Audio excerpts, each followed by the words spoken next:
Dividend வந்து ஒரு காலத்தில் கம்பெனியே வந்து அந்த டிவிடெண்டுக்கு டேக்ஸ் கட்டிடும். ஸோ அதனால் யாரும் வந்து டிவிடெண்டை வந்து ஒரு பெருசாக நினைக்கல. இப்போ என்ன பண்ணிட்டாங்க, அந்த ப்ரொவிஷன்ஸை எடுத்துகிட்டு டிவிடெண்ட் எல்லாமே வந்து அவங்க டேக்ஸ் கட்டணும். MCR Pure Cotton Club, formals and casual shirts. உங்க ஒவ்வொரு ட்ரிப்பையும் ஸ்வீட் மெமரிஸ் ஆக்க கிராண்ட் ராயல் டூர்ஸ்க்கு வாங்க. அழகு தரும் மூலிகைகள், ஆரோக்கியம் தரும் மருத்துவர்கள். Doctor Srivarma's. Midway Hospitals behind doors வழங்கும் Muthamalai Chennai first ever solo concert Chennai VGP golden beach hotel நடக்க போது. உங்க டிக்கெட்களை இப்பவே புக் பண்ணுங்க. டிவிடெண்டில் டிடிஎஸ் பிடிச்சிருவாங்க. நான் வந்து 30% பிராக்கெட்டில் இருப்பேன். ஸோ 30%னா என்னோட இன்கம் வந்து 10 லட்சத்துக்கு மேலே இருக்கும். அப்போ என்னோட டிவிடெண்டே 2 லட்சம் டிவிடெண்ட் இருந்ததுன்னா டிடிஎஸ் பிடிச்சது 10% தான். அப்போ பாக்கி 20% நான் கட்டணும் இல்லையா? ஸோ லைபிலிட்டி வந்து நான் வந்து FD வைக்கிறேன். அதுலேருந்து வட்டி வருது. அந்த வட்டியில் வந்து டேக்ஸை 10% பிடிச்சிடும். பேங்க் வந்து என்னோட பேன் அக்கௌண்ட்டில் கட்டும். ஸோ என்னோட பேன் அக்கௌண்ட் ஓப்பன் பண்ணிங்கன்னா யாரெல்லாம் எனக்கு வந்து டேக்ஸை பிடித்தாங்களோ, யார் என் அக்கௌண்ட்டில் கட்டினாங்களோ அதெல்லாம் வந்துடும். நான் வந்து யார்கிட்ட சம்பளம் வாங்குறேனோ அவர் எனக்கு பிடிச்சிட்டு கட்டியிருப்பார். அந்த கம்பெனி பேரும் வந்துடும். இதெல்லாம் வந்து டேக்ஸ் கிரெடிட் ஸ்டேட்மெண்ட்டில் வந்துடும். நீங்கள் வந்து ஏர்ன் பண்ணியிருக்கீங்க, இன்கமும் இருக்குது, டேக்ஸும் கட்டலை அப்படிங்கிறது தெளிவாக தெரியும். ஸோ ஆட்டோமேட்டிக்காக உங்களுக்கு வந்து நோட்டீஸ் டேக்ஸ் பிடிச்சிருக்காங்க 40,000 நம்ம ரீஃபண்ட் வாங்கிக்கலாம் அப்படின்னா என்ன பண்ணுவாங்க, மோர் டிடக்ஷன்ஸை கிளைம் பண்ணுவாங்க. நிறைய டிடக்ஷன்ஸ் வந்து ஃபில்அப் பண்ணிங்கன்னா இன்கம்லேருந்து மைனஸ் பண்ண நெட் ஆகும். நெட்டில் டேக்ஸ் கம்மி வரும். டிடிஎஸ் ஜாஸ்தியாக போட்டிங்கன்னா ரீஃபண்ட் ஜாஸ்தி வரும். இது வந்து ஒரு அரித்மெட்டிக் தான். வீட்டில் இருக்கிற ஃபேமிலி மெம்பர்ஸில் மாற்றுத்திறனாளிகள் இருந்து அவங்கள நீங்கள் வந்து டேக் கேர் பண்ணிங்கன்னா அவங்களோட மெடிக்கல் கேர், அப்போது அதுக்கு உண்டான பெனிஃபிட்ஸ் டிடக்ஷன்ஸாக கொடுக்கணும். ஏன்னா அவங்களுக்கு செலவு பண்ணிட்டீங்க. இப்போ என்ன பண்ணிட்டாங்க, சென்ட்ரல் கவர்மெண்ட்டே வந்து ஒரு வெப்சைட் கொண்டு வந்துருக்கு. ஒரு டிசேபிள்டு ஐடின்னு ஒன்று இருக்குது, DDIDன்னு ஒன்று இருக்குது. அந்த DDID நம்பரை போகணும். ஸோ டாக்குமெண்ட் ப்ரூஃப் இல்லாமல் நீங்கள் இனிமேல் எதுவும் பண்ண முடியாது. நான் வந்து ரிட்டையர் ஆகிட்டேன். எனக்கு ரிட்டையர்மெண்ட் ஃபண்டே வந்து 60 லட்ச ரூபா ஒரு 5-6 பேங்க் அக்கௌண்ட்டில் போட்டேன். எனக்கு வட்டியை வந்து ஒரு 5-6 லட்ச ரூபா. எனக்கு என்ன 5-6 லட்சம்னா மாதத்துக்கு எனக்கு 50,000 ரூபா. இப்போ இந்த 6 lakhsல எனக்கு டிடிஎஸ் பிடிப்பாங்களா? பிடிப்பாங்க. எவ்வளோ பிடிப்பாங்க? 60,000 முடிச்சிடும். என் இன்கமே எவ்வளவு? 6 lakhs தான். 7 lakhs வரைக்கும் வரி கிடையாது. ஸோ நான் வந்து ரிட்டர்னை ஃபைல் பண்ணால் எனக்கு இந்த 60,000 ரீஃபண்ட் கிடைக்கும்.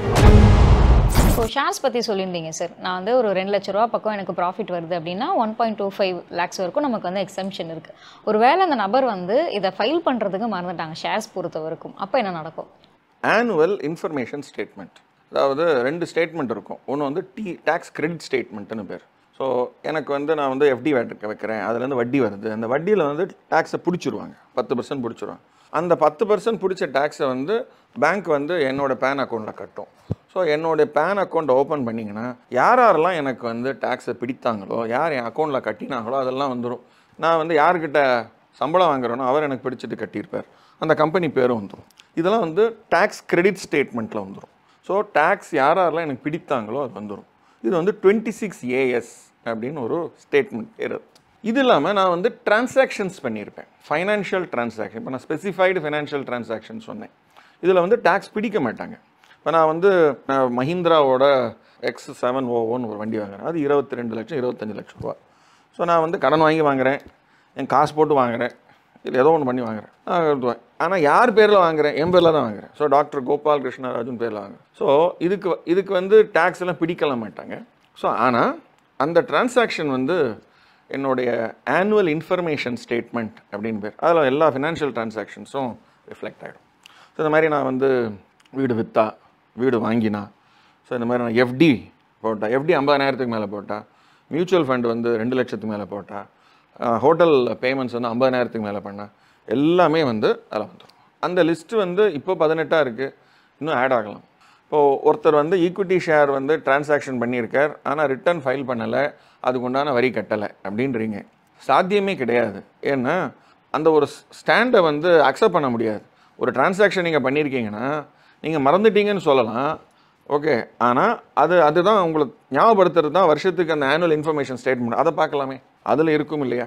அதை எடுத்து நீங்கள் சொல்ல வேண்டியது உங்களுடைய கடமை. அதனால தான் நான் வந்து கடமையை வந்து கடமையாக நான் சொல்லிகிட்டு இருக்கேன். அது அவங்களுடைய கடமை. சம்பாதிக்க தெரிஞ்ச அந்த மனிதருக்கு வரி கட்டணும்னு கூட தெரியணும். ஸோ வரி கட்டணுங்கிறது ஒவ்வொருத்தருடைய கடமை. பண்ணலன்னு என்ன ஆகும்? ஆட்டோமேட்டிக்காக இட் இஸ் ரிஃப்ளெக்டட். நீங்கள் வந்து ஏர்ன் பண்ணியிருக்கீங்க, இன்கமும் இருக்குது, டேக்ஸும் கட்டலை அப்படிங்கிறது தெளிவாக தெரியுது. ஸோ ஆட்டோமேட்டிக்காக உங்களுக்கு வந்து நோட்டீஸ் வரும். இப்போ டிவிடெண்ட்ஸ் பொறுத்த வரைக்கும் நிறைய பேர் வந்து இப்போ டிவிடெண்ட்ஸ் பேஸ் பண்ணி இன்வெஸ்ட் பண்ண ஆரம்பிச்சிருக்காங்க. எவ்வளோ டிவிடெண்ட்ஸ் வந்தால் அவங்க வந்து டேக்ஸ் கட்டணும்? டிவிடெண்ட் வந்து ஒரு காலத்தில் 2 வருஷம் 3 வருஷத்துக்கு முன்னாடி நான் சொல்கிறேன், அது வந்து கம்பெனியே வந்து அந்த டிவிடெண்டுக்கு டேக்ஸ் கட்டிடும். ஸோ அதனால் யாரும் வந்து டிவிடெண்டை வந்து ஒரு பெருசாக நினைக்கல. இப்போ என்ன பண்ணிட்டாங்க, அந்த ப்ரொவிஷன்ஸை எடுத்துகிட்டு டிவிடெண்ட் எல்லாமே வந்து அவங்கவுங்க டேக்ஸ் கட்டணும். ஸோ அந்த இன்ஃபர்மேஷனும் எப்படி கேப்சர் ஆகும் அப்படின்னா, டிவிடெண்டில் டிடிஎஸை பிடிச்சிருவாங்க, அந்த 10% முடிச்சுடுவாங்க. இப்போ எனக்கு வந்து 200 ரூபா டிவிடெண்ட் வந்தாலும் 20 ரூபா டிடிஎஸ் பிடிச்சிடுவாங்க. ஸோ எனக்கு வந்து பேங்க்கில் 180 ரூபா தான் வரும், ஆனால் அந்த ஸ்டேட்மெண்ட்டில் 200ன்னு வந்துடும். ஸோ எந்தெந்த கம்பெனி, நான் ஒரு 400 கம்பெனியில் இன்வெஸ்ட் பண்ணியிருந்தேன், 400 கம்பெனிலேருந்து டிவிடெண்ட் வருதுன்னா 400 கம்பெனியும் அதில் இருக்கும், அதனுடைய டிவிடெண்ட் இருக்கும், அதனுடைய டிடிஎஸ் இருக்கும். ஸோ இது வந்து ஆட்டோமேட்டிக்காக ஓப்பன் சீக்ரெட் இது. ஸோ அவர் டிக்ளேர் பண்ணியே ஆகணும். நான் வந்து 30% ப்ராக்கெட்டில் இருப்பேன். ஸோ 30%னா என்னோடய இன்கம் வந்து 10 லட்சத்துக்கு மேலே இருக்கும். அப்போ என்னோடய டிவிடெண்டே 2 லட்சம் டிவிடெண்ட் இருந்ததுன்னா டிடிஎஸ் பிடிச்சது 10% தான். அப்போ பாக்கி 20% நான் கட்டணும் இல்லையா? ஸோ லைபிலிட்டி வரும். சரி, இப்போ நீங்கள் வந்து வருஷம் நிறைய கிளைண்ட்டோட இந்த மாதிரி ரிப்போர்ட்ஸ் எல்லாம் ஆடிட் பண்ணுவீங்க. காமனாக இருக்கக்கூடிய ஒரு தவறுகள், தெரியாமல் பண்ணுற தவறுகள், ஸோ தட் அதை நாங்கள் வந்து சரி பண்ணிப்போம். முதல் பாயிண்ட் வந்து கரெக்டான படிவம். ஏன்னா இப்போ எல்லோரும் என்ன பண்ணுறாங்க, நாங்கள் ஒரு ஆடிட்டர் கிட்ட தான் போகணும், ஒரு டேக்ஸ் கன்சல்டன்ட் கிட்ட தான் போயிட்டு ரிட்டர்னை படிவத்தை தாக்கல் பண்ணணும் அப்படிங்கிற நெசசிட்டிலாம் இப்போ கிடையாது. மேபி வால்யூம் பெருசாக இருக்கும், எனக்கு வருமானம் வந்து லட்சத்தில் இருக்குது, கோடியில் இருக்குது, அப்படிங்கிற போது தான் நீங்கள் வந்து ஒரு ப்ரொஃபஷனல் கிட்ட போயிட்டு கரெக்டாக இன்கம் கம்ப்யூட் ஆகிருக்கா, எல்லாம் வந்து டிக்ளேர் ஆகிருக்கா அப்படின்னு வெரிஃபை பண்ணுறதுக்கு ஒரு ப்ரொஃபஷனல் கிட்ட போகலாம். நான் வந்து 7 லட்சத்துக்குள்ளே தான் இருக்கேன், 10 லட்சத்துக்குள்ளே தான் இருக்கேன். இப்போ எல்லாம் வந்து நிறைய ஏஐ டூல்ஸ் வந்துடுது, ஆன்லைன் போர்ட்டல்ஸ்லேயே வந்து ஃபெசிலிட்டேட் பண்ணுறாங்க. அதிலே போய்ட்டு நீங்கள் இந்த 26 AS இந்த ஏஐ ஆனுவல் இன்ஃபர்மேஷன் ஸ்டேட்மெண்ட்லாம் அப்லோட் பண்ணிங்கன்னா அதுவே உங்களுக்கு வந்து கம்ப்யூட் பண்ணி கொடுத்துரும். இதுதான் உன்னுடைய இன்கம்மு, இதுதான் உன்னுடைய டேக்ஸ் அப்படின்னு சொல்லிடும். அப்படியா, சரி, அப்படியே வந்து எனக்கு வந்து இது ரிட்டர்னையும் ஃபில்அப் பண்ணிடும் அப்படின்னா அது ஒரு 100 ரூபா கேட்கும், 200 ரூபா கேட்கும். அதே நான் வந்து யூபிஐயில் போட்டேன்னா அதுவே ஃபில்அப் பண்ணி கொடுத்துரும், இது செக் பண்ணிக்கோ கரெக்டான்ட்டு. அடுத்து இன்னொரு கிளிக் ஆகிடுச்சுன்னா அதுவே ஃபைல் பண்ணிட்டோம். ஸோ இப்படியெல்லாம் வந்து அவ்வளோ வசதி இப்போ பண்ணிட்டாங்க. ஸோ அப்படி செய்யும்போது ஓரளவுக்கு நீங்கள் மெஷின் டிபெண்ட்டாக இருக்கிறதுனால தப்பு நடக்காது. ஏன்னா எல்லா டேட்டாவும் பிக்கப் பண்ணி வந்துடும். இது சம்டைம்ஸ் இல்லை நான் இதுக்கெல்லாம் போகலை, இன்கம் டேக்ஸ் சைட்டிலே வந்து, அதாவது அந்த நான் சொன்ன அந்த incometax.gov.in அதான் வந்து ரிட்டர்ன் ஃபைலிங் சைட், அவங்களே வந்து ஐடிஆர் ஃபைலிங் யூட்டிலிட்டின்னு கொடுப்பாங்க. அந்த யூட்டிலிட்டிங்கிறது ஒரு எக்ஸல் டூல். அது அந்த எக்ஸல் டூலை டவுன்லோட் பண்ணி நானே வந்து கம்ப்யூட் பண்ணி, நான் எம்காம் படிச்சிருக்கேன், நான் பிகாம் படிச்சிருக்கேன், எனக்கு வந்து வருமான வரி இன்கம் டேக்ஸ் தெரியும், நானே என்னோடய இன்கம்மை கம்ப்யூட் பண்ணுறேன் பண்ணி ஃபில்அப் பண்ணும்போது தப்பான ரிட்டர்ன் செலக்ட் பண்ணிடலாம். இது முதல் தப்பு. ரெண்டாவது முக்கியமான தப்பு, இந்த வருஷம் நிறைய மாற்றங்கள் வந்திருக்கு, அதை பற்றி சொன்னால் உங்களுக்கு ஒரு ரொம்ப யூஸ்ஃபுல்லாக இருக்கும். நான் வந்து பரவலாக வந்து சவுத் இந்தியா பற்றி நான் சொல்லலை, இந்தியாவில் சில மாநிலத்திலலாம் வந்து சவுத் இந்தியா தவிர, ஏன்னா இங்கே வந்து இந்த கம்ப்ளைண்ட்ஸ் ரேட் வந்து நல்லா இருக்குது. இங்கே என்ன பண்ணுவாங்கன்னா, எப்போ எவ்வளோப்பா உனக்கு டிடிஎஸ் இது டேக்ஸ் பிடிச்சிருக்காங்க, 40,000 நம்ம ரீஃபண்ட் வாங்கிக்கலாம் அப்படின்னா என்ன பண்ணுவாங்க, மோர் டிடக்ஷன்ஸை கிளைம் பண்ணுவாங்க. ஸோ ஏன்னா நிறைய டிடக்ஷன்ஸ் வந்து ஃபில்அப் பண்ணிங்கன்னா இன்கம்லேருந்து மைனஸ் பண்ண நெட் ஆகும், நெட்டில் டேக்ஸ் கம்மி வரும், டிடிஎஸ் ஜாஸ்தியாக போட்டிங்கன்னா ரீஃபண்ட் ஜாஸ்தி வரும். ஸோ இது வந்து ஒரு அரித்மெட்டிக் தான். ஸோ இது அரித்மெட்டிக்லாம் வந்து நாம் இந்த டிடக்ஷன்ஸ் கிளைம் பண்ணுங்கள், அந்த டிடக்ஷன்ஸ் கிளைம் பண்ணுங்கன்றோம். ஒரு எக்ஸாம்பிளுக்கு சொல்கிறேன், மாற்றுத்திறனாளிகள் இருக்காங்க அப்படின்னா இந்தியாவில் மட்டும்தான் அந்த மாதிரி ஒரு சட்டம் இருக்குது, மற்ற கண்ட்ரியில் அப்படி கிடையாது. வீட்டில் இருக்கிற ஃபேமிலி மெம்பர்ஸில் மாற்றுத்திறனாளிகள் இருந்து அவங்கள நீங்கள் வந்து டேக் கேர் பண்ணிங்கன்னா, அவங்களோட மெடிக்கல் கேரும் அவங்கள பற்றி கேர் எடுத்துட்டிங்கன்னா அப்போது அதுக்கு உண்டான பெனிஃபிட்ஸு டிடக்ஷன்ஸாக கொடுக்குறேன், ஏன்னா அவங்களுக்கு செலவு பண்ணுறீங்க. ஸோ அதை வந்து ஒரு 75,000 டிடக்ஷன், 1 lakh டிடக்ஷன், 1,50,000 டிடக்ஷன்ஸ் வரைக்கும் அந்த அவங்க சில டிசீஸில் சஃபர் ஆவாங்க, எயில்மெண்ட்ஸில் சஃபர் ஆவாங்க. ஸோ அந்த மாதிரிலாம் இருக்குது. இப்போ என்ன பண்ணிட்டாங்க, அந்த பர்டிகுலர் மாற்றுத்திறனாளிகள் அப்படின்னா, ஸோ அதர்வைஸ் ஏபிள்டு பர்சன்ஸ்னால் அவங்களுக்கு வந்து ஒரு சென்ட்ரல் கவர்மெண்ட்டே வந்து ஒரு வெப்சைட் கொண்டு வந்துடுது, ஒரு டிசேபிள்டு ஐடின்னு ஒன்று இருக்குது, டிடிஐடின்னு ஒன்று இருக்குது. ஸோ அந்த டிடிஐடி நம்பரை போடணும். ஸோ டாக்குமெண்ட் ப்ரூஃப் இல்லாமல் நீங்கள் இனிமேல் எதுவும் பண்ண முடியாது. ஃபார் எக்ஸாம்பிள், நான் வந்து 1,50,000 வந்து 80Cயில் நான் வந்து டிடக்ஷன்ஸ் கிளைம் பண்ணுறேன். அப்போது டிடக்ஷன் கிளைம் பண்ணுறதுக்கு எதை பேஸ் பண்ண கிளைம் பண்ணுறேன், லைஃப் இன்சூரன்ஸ் ப்ரீமியம், இந்த ஈக்விட்டி லிங்க் சேவிங் ஸ்கீம், நான் வந்து பப்ளிக் ப்ராவிடென்ட் ஃபண்ட் இப்படிலாம் இருக்குது. இதெல்லாம் ஆக்சுவலாக நான் பண்ணியிருக்கணும், அதுக்கு உண்டான ப்ரூஃபெல்லாம் வச்சுருக்கணும். சரி ஓகே, 1.5 லட்சம் போடும். அப்புறம் இதில் ஒரு இன்சூரன்ஸ் ப்ரீமியத்தில் ஒரு 50,000 போடும். இந்த மாற்றுத்திறனாளிகள் ஹேண்டிகேப் டிபெண்டன்ஸ் ட்ரீட்மெண்ட், மெடிக்கல் ட்ரீட்மெண்ட்டுக்கு அதில் ஒரு 1.5 லட்சம் போடுங்க அப்படின்னு நீங்கள் நம்ம பாட்டு போட்டுன்னு போயிடணும்னா என்ன ஆகும்னா, இந்த வருஷத்துலேருந்து அதுக்கு ஒவ்வொரு எக்ஸ்பெண்டிச்சருக்கும் யூனிக்கான நம்பர் கேட்குறேன். ஒரு எக்ஸாம்பிளுக்கு நான் வந்து 80Cயில் எல்ஐசி ப்ரீமியம் கட்டினேன் அப்படின்னு ஒரு அமௌண்ட் போடுறேன்னா அந்த எல்ஐசி பாலிசி நம்பர் போடணும், அங்கே ஐடி போடணும், டிபெண்ட் டிசேபிள்டு ஐடி போடணும். ஸோ ஒவ்வொருத்துக்கும் அந்தந்த டாக்குமெண்ட் நம்பர் கேட்குறேன். எக்ஸ்பெண்டிச்சர்ஸ், எஜுகேஷனல் லோன், நான் வந்து என்னோடய பையனுக்கோ பொண்ணுக்கோ எஜுகேஷன் லோன் எடுத்து அவங்களுக்கு நான் படிக்க வைக்கிறேன், அதுக்கு நான் வட்டி கட்டுறேன். அந்த வட்டி வந்து டிடெக்டபிள் செக்ஷன் 80E. இப்போ என்ன பண்ணோம், அந்த லோன் அக்கௌண்ட் நம்பர் போடணும். ஸோ அப்போ என்ன ஆகும், இது எல்லாம் வந்து financial intermediaries, Reserve Bank of India, SEBI, இந்த ரெகுலேட்டர்ஸ் எல்லாம் வந்து அவங்களுக்கு கீழே இருக்கிற அந்த ரெகுலேட்டட் என்டிட்டிஸ் கிட்டேருந்து அத்தனை டேட்டாவும் வச்சுருக்காங்க, டெராபைட்ஸ் ஆஃப் டேட்டா. ஸோ இப்போ நீங்கள் கொடுக்குற டேட்டா அந்த டேட்டா பேக்கெண்டில் இருக்கும், ஏஐ வந்து அழகாக கம்பேர் பண்ணுறோம். ஸோ நீங்கள் வந்து நீங்கள் 10 அக்கௌண்ட் நம்பர் போல் 01 போட்டாலே அந்த டிடக்ஷன்ஸ் வந்து ரிஜெக்ட் ஆகிடும். ரொம்ப கேர்ஃபுல்லாக வந்து so income tax return file பண்ணுறது இப்போ முக்கியம் இல்லை, இன்கம் டேக்ஸ் ரிட்டர்னை ஃபில்அப் பண்ணுறது தான் முக்கியம். ஸோ அந்த அளவுக்கு இப்போ வந்து அந்த ரிட்டர்ன் ஒரு சாக்ரோசாண்ட் டேட்டா எடுத்து, ஸோ நீங்கள் அதில் கொடுக்குற இன்ஃபர்மேஷன் வந்து கரெக்டான டேட்டாவாக இருக்கணும். ஸோ நீங்கள் இன்கம் ரிலேட்டட் டேட்டா கொடுத்தாலும் பேங்க்கோட மேட்ச் ஆகணும், டிடக்ஷன்ஸ் ரிலேட்டட் டேட்டா கொடுத்தாலும் அதுக்கு உண்டான ப்ரூஃப் இருக்கணும், அதுக்கு உண்டான கனெக்டட் அக்கௌண்ட் நம்பரோ இல்லை அந்த பாலிசி நம்பரோ கரெக்டாக இருக்கணும்.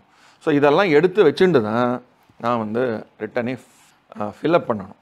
ஸோ இப்போது இந்த வருஷம், அதாவது 2024-25 இதெல்லாம் புதிய மாற்றங்கள். ஸோ நீங்கள் பார்த்து இது வரைக்கும் ரொம்ப சேலஞ்சிங்காக வந்த ஐடிஆர் நோட்டீஸ் நிறைய சொல்லலாம். முக்கியமாக கேர்லெஸ்ஸாக பண்ணுற விஷயங்கள் நிறையா இருக்கும். கேர்லெஸ்ஸாக பண்ணுற விஷயங்கள் என்ன அப்படின்னா, நாம் ஃபில்அப் பண்ணுறதே தப்பாக பண்ணியிருப்போம். ஒரு சிம்பிளான விஷயம் சொல்லுவோம். ஒருத்தர் வந்து ஒரு நான் ரெசிடெண்ட், அவர் வந்து வெளிநாட்டுக்காரர், இங்கே ஒரு ப்ராப்பர்ட்டி விற்கிறார். நார்மலாக நான் ரெசிடெண்ட்டுக்கு வந்து ஒரு மேக்ஸிமம் என்ன டேக்ஸ் ரேட்டோ அதில் இப்போ 12% அந்த லாங் டேர்ம் கேபிட்டல் கெயின்ஸில் ப்ளஸ் ஒரு அந்த சர்சார்ஜும் உண்டு, செஸ்ஸும் போட்டு ஒரு 15% வரைக்கும் வந்துடும். போன வருஷம்லாம் பார்த்தீங்கன்னா 20%. ஸோ அந்த சர்சார்ஜும் செஸ்ஸெல்லாம் நீங்கள் போட்டிங்கன்னா 25% வரைக்கும் வரி வந்து 24-25% வரும். ஒருத்தர் என்ன பண்ணியிருக்கார், 1 கோடிக்கு அவருடைய ப்ராப்பர்ட்டி விற்றுருக்கார். அப்போது வாங்கினவர் டேக்ஸை பிடித்து தான் கொடுப்பார். 1 கோடிக்கு 24% டேக்ஸை பிடித்து 76 லட்சம் தான் ஒரு பேக்கெட் போயிருக்கு. இந்த இன்ட்ரெஸ்டிங் அசஸி வந்து 1 கோடி ப்ராப்பர்ட்டி விற்றுட்டார், 24 லட்சம் அவருக்கு வந்து டேக்ஸை பிடிச்சிட்டாங்க. போன வருஷம் பிடிச்சிட்டாங்க. அதில் அவருக்கு 24 லட்சம் வரி வராது. ஏன்னா அவர் அந்த அப்பார்ட்மெண்ட் வாங்கின விலையை வந்து ஒரு 40-50 லட்ச ரூபா இருக்கும். அதில் அந்த இண்டெக்ஸேஷன்லாம் போட்டிங்கன்னா உங்களுக்கு வந்து ஒரு 60 லட்ச ரூபா வரும். விற்றது 1 கோடி தான், 40 லட்சம் தான் ஆக்சுவலாக கெயின். 40 லட்சத்துக்கு ஆக்சுவலாக டேக்ஸ் போட்டிங்கன்னா 8 லட்சம் தான் வரும். ஸோ 24 8 கழிச்சிங்கன்னா 16 லட்சம் ரீஃபண்ட் கிடைக்கும். இது ரொம்ப 14 லட்சம் வந்து பேங்க் அக்கௌண்ட்டில் இருக்கிற மாதிரி. ஆனால் நீங்கள் அந்த ரீஃபண்ட் வாங்கணுன்னா, அந்த 14 லட்சம் வாங்கணுன்னா போன வருஷம், அதாவது 2023-24க்கு 24 வருஷத்தில் எப்போ ரிட்டர்னை ஃபைல் பண்ணியிருக்கணும் அவர்? Due date of filing of return. Due date of filing of return வந்து அந்த ஜூலைக்குள்ளே பண்ணணும். அதுவும் நீங்கள் தாண்டிட்டிங்கன்னா அது பிலேட்டட் ரிட்டர்னு பேர், லேட் ரிட்டர்னு பேர். அந்த லேட் ரிட்டர்ன் வந்து டிசம்பருக்குள்ளே ஃபைல் பண்ணணும். அதுவும் விட்டுட்டிங்க அப்படின்னா அதுக்கப்புறம் நீங்கள் ரிட்டர்ன் ஃபைல் பண்ணணுன்னா வரி ஏதாவது இருந்தால் இங்கே ரீஃபண்ட் கேட்க முடியாது. நல்லா கவனிங்க. டியூ டேட்டுக்குள்ளே ஃபைல் பண்ணிங்கன்னா ரீஃபண்ட் கேட்கலாம். அதையும் தாண்டி இருக்குன்னா அந்த வருஷம் கடைசி டிசம்பருக்குள்ளே ஃபைல் பண்ணலாம். அது வந்து late return. Okay, late return. அப்போ நீங்கள் ரீஃபண்ட் கேட்கலாம். ஸோ டியூ டேட்குள்ளே பண்ணாலும் ரீஃபண்ட் கேட்கலாம், தாண்டினாலும் ரீஃபண்ட் கேட்கலாம். ஆனால் அந்த தேதியும் தாண்டி இருக்குன்னா வரி பாக்கி இருந்தால் ரிட்டர்ன் ஃபைல் பண்ணலாம். வரியை கொடுங்க வாங்கிப்பாங்க, ரிட்டர்னும் வாங்கிப்பாங்க. ஆனால் அதில் ரீஃபண்ட் இருக்குதுன்னு கேட்டிங்கன்னா ரீஃபண்ட் கிடைக்காது. நான் ரிட்டர்ன் ஃபைல் பண்ணலைன்னா என்ன ஆகும்? திடீர்னு அவசரமாக நான் வந்து வெளிநாட்டுக்கு போகணும், விசா வேணும். விசாக்கு நீங்கள் திரும்ப இந்த நாட்டுக்கு வருவீங்கிற முக்கியமான ப்ரூஃபே வந்து இன்கம் டேக்ஸ் ரிட்டர்ன் தான். ஏன்னா இங்கே வருமானம் இருக்குது, என் சொத்து இருக்குதுன்னு சொல்கிற அந்த ப்ரூஃப் இதுதான். டைமுக்கு ரிட்டர்ன் ஃபைல் பண்ணால் தான் ரீஃபண்ட் கிடைக்கும், இல்லைன்னா இந்த மாதிரி போயிடும் பெரிய அமௌண்ட்டு. ஸோ என் பணம் வந்து பேங்க்கில் இருக்குது அப்படின்னு இல்லை, இருக்குது தான், கேட்டால் கிடைக்கும், ஆனால் டைமு கேட்கணும். சரி, இப்போ நீங்கள் இந்த உதாரணம் சொல்லியிருந்தீங்க இல்லையா, ஒரு வீடு விற்றதில் நம்ம வந்து ரீஃபண்ட் வந்து வாங்கிக்கலாம் அப்படின்னு சொல்லி. இந்த மாதிரி வேறு எந்தெந்த விஷயங்களில் நமக்கு ரீஃபண்ட் அப்படிங்கிற ஆப்ஷன் இருக்குது? எல்லாத்துலேயுமே தான். இப்போது எனக்கு வந்து நான் வந்து ரிட்டையர் ஆகிட்டேன், எனக்கு ரிட்டையர்மெண்ட் ஃபண்டே வந்து 60 லட்ச ரூபா கொடுத்துருவேன். நான் என்ன பண்ணுறது, இந்த 50-60 லட்ச ரூபா எடுத்து அப்படியே நான் வந்து ஒரு 5-6 பேங்க் அக்கௌண்ட்டில் போட்டேன், ஃபிக்ஸட் டெபாசிட்டை போட்டிருக்கேன்னு சும்மா வச்சுக்குவோம். அப்போ என்ன ஆகுது, எனக்கு 60 லட்ச ரூபா நான் போட்டிருந்தேன்னா எனக்கு வட்டியை வந்து ஒரு 5-6 லட்ச ரூபா வரும். எனக்கு என்ன 5-6 லட்சம்னா மாதத்துக்கு எனக்கு 50,000 ரூபா. 50,000 வச்சுன்னு நான் ஏதோ ஒரு 10,000-20,000 செலவு பண்ணிட்டு அதையும் திரும்ப நான் பாக்கியை இன்னொரு டெபாசிட் பண்ணிகிட்டே இருக்கேன். இவ்வளோதான் என்னுடைய சிம்பிள் லிவிங். இப்போ அந்த 6 lakhஸில் எனக்கு டிடிஎஸ் பிடிப்பாங்களா? பிடிப்பாங்க. எவ்வளோ பிடிப்பாங்க? 60,000 பிடிச்சிடுவாங்க. பிடிச்சாங்களா? அப்போ கையில் எனக்கு 5,40,000 தான். எனக்கு செலவுக்கு 20-25,000 இருந்தால் போகிறோம், வருஷத்துக்கு 3 லட்சம் இருந்தால் போகிறோம். 5,40,000 3 லட்சம் செலவு பண்ணிட்டேன், பாக்கி 2,40,000 எடுத்து திரும்ப ஃபிக்ஸட் டெபாசிட்டை போட்டு வச்சுருக்கேன். இதுதான் என்னுடைய சிம்பிள் லிவிங். ஆனால் 60,000 டேக்ஸ் பிடிச்சிட்டாங்க. என் இன்கமே எவ்வளவு? 6 lakhs தான். 7 lakhs வரைக்கும் வரி கிடையாது. ஸோ நான் வந்து ரிட்டர்னை ஃபைல் பண்ணால் எனக்கு அந்த 60,000 ரீஃபண்ட் கிடைக்கும். ஸோ நான் எப்போ ரிட்டர்ன் ஃபைல் பண்ணோம்? 31 ஜூலைக்குள்ளே. அதையும் விட்டேன்னா பிலேட்டட் ரிட்டர்னுக்குள்ளே ஃபைல் பண்ணலாம். அதையும் விட்டேன்னா எனக்கு ரீஃபண்ட் வருமா? உங்களோட சோர்ஸ் எது வேணால் இருக்கலாம், வரி பிடித்து இருக்கலாம், அதில் வந்து உங்களுக்கு ரீஃபண்ட் எலிஜிபிளாக இருக்கலாம். அந்த எலிஜிபிள் ரீஃபண்ட் வந்து டைமுக்கு ரிட்டர்ன் ஃபைல் பண்ணால் மட்டும்தான் கிடைக்கும். சரி, இப்போ நிறைய பேரோட டவுட் அப்படின்னு பார்த்தீங்கன்னா, கண்டிப்பாக நான் வந்து ஒரு சிஏ வச்சு தான் ஃபைல் பண்ணணுமா, நானே வந்து ஃபைல் பண்ணிக்கலாமா? இதை நான் ஒரு சிஏவாக சொல்கிறேன். அதாவது டாக்டர்கிட்ட கேட்பாங்க, உடம்புக்கு முடியலன்னா டாக்டரை தான் பார்க்கணுமா அப்படின்ட்டு. ஆக்சுவலி இந்த படத்தில், அந்த விஜயோட படத்தில் சொல்லலாம், எனக்கு வந்து டாக்டரே வந்து என்னுடைய பாட்டி தான், அவங்க வச்சு கொடுக்குற அந்த மிளகு ரசம் தான் அப்படின்னா. அந்த மாதிரி நீங்கள் வந்து ஒரு இன்கம் டேக்ஸ் ரிட்டர்ன் ஃபைல் பண்ணணும்னா ஒரு சார்ட்டர்ட் அக்கௌண்டன்ட் கிட்ட தான் போகணும், ஒரு பட்டை கணக்காளர்கிட்ட தான் போகணும்னு அவசியம் இல்லை. ஆக்சுவலி இன்றைக்கி இருக்கிற படிவம் எல்லாமே வந்து நீங்கள் படித்து நீங்களே வந்து ஃபில்அப் பண்ணி ஆன்லைன்லேயே கூட ஃபைல் பண்ணலாம். அந்த கம்ப்ளையன்ஸ் நானும் வந்து ஆன் டைமுக்கு செய்யணுங்கிற அந்த உணர்வு தான் மக்களுக்கு வேணும். நான் செஞ்ச அந்த கால்குலேஷன் கரெக்டானு வெரிஃபை பண்ணுறதுக்கு இப்போ உங்கள் ஃபேமிலி டாக்டர்கிட்ட போய் நீங்கள் வந்து ஒரு ஒப்பீனியன் கேட்பீங்க, செகண்ட் ஒப்பீனியன் கூட இன்னொரு டாக்டர்கிட்ட கேட்பீங்க. அந்த மாதிரி ஒரு ப்ரொஃபஷனல் கிட்ட இது வந்து இப்போ நான் செஞ்சுருக்கேன் கரெக்டானு கேட்கலாம். ஸோ மேபி அவரை நீங்கள் ரொம்ப கம்ஃபர்டபுளாக ஃபீல் பண்ணிங்கன்னா அவரே கூட பண்ண சொல்லலாம். ஸோ அதனால் எப்போ உங்களோட இன்கம் லெவல் வந்து கொஞ்சம் இன்க்ரீஸ் ஆகிறதோ, 6 டிஜிட் ஆகுது, 7 டிஜிட் ஆகுது அப்படிங்கிற போது உங்களுக்கு ஒரு ப்ரொஃபஷனல் சப்போர்ட் தேவைப்படும். ஸோ எப்போ நீங்கள் வந்து லிமிட்டட் மீன்ஸ்குள்ளே இருக்கீங்களோ, ஸோ நான் எனக்கு வந்து 6 லட்சம் 7 லட்சம் எனக்கு அந்த டேக்ஸ் லைபிலிட்டி வராத நான் லிமிட்டுக்குள்ளே தான் இருக்கேன் அப்படிங்கிற எல்லாருமே வந்து அவங்களே வந்து ரிட்டர்னை ஃபைல் பண்ணலாம். அது வந்து ஒரு சாதாரண ஒரு ஆக்டிவிட்டி தான். நிறைய யூடியூப் வீடியோஸ்லாம் இருக்குது, நிறைய ஆன்லைன் போர்ட்டல்ஸ் இருக்குது, அவங்களோட ஹெல்ப்லாம் எடுத்து முன்னெல்லாம் 1-2 தான் இருக்கும், இப்போ 100 கணக்கில் இருக்கும். MCR Pure Cotton Club, formals and casual shirts. உங்க ஒவ்வொரு ட்ரிப்பையும் ஸ்வீட் மெமரிஸ் ஆக்க கிராண்ட் ராயல் டூர்ஸ்க்கு வாங்க. அழகு தரும் மூலிகைகள், ஆரோக்கியம் தரும் மருத்துவர்கள். Doctor Srivarma's. Midway Hospitals behind roots வழங்கும் Muthamalai Chennai first ever solo concert Chennai VGP golden beach hotel நடக்க போது. உங்க டிக்கெட்களை இப்பவே புக் பண்ணுங்க.